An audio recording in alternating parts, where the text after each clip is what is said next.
యాదాద్రి పాతగుట్ట శ్రీ లక్ష్మీ నరసింహస్వామి అధ్యయనోత్సవాలు వైభవంగా జరుగుతున్నాయి. ఉత్సవాల్లో 3వ రోజు స్వామివారు రామావతారంలో భక్తులకు దర్శనమిచ్చారు. రకరకాల పూలు, ఆభరణాలతో స్వామివారిని సర్వాంగ సుందరంగా అలంకరించారు అర్చకులు.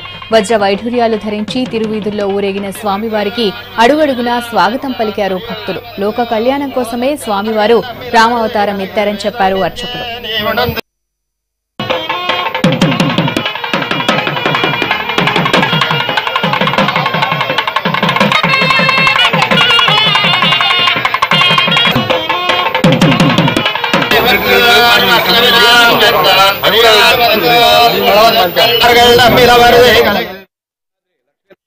లక్ష్మీనరసింహస్వామి అనుబంధ దేవాలయం పాతగుట్ట లక్ష్మీనరసింహస్వామి వారి ఉత్సవంలో భాగంగా మొదటి 3 రోజులు స్వామివారికి అధ్యయనోత్సవాలు నిర్వహించబడడం జరిగింది.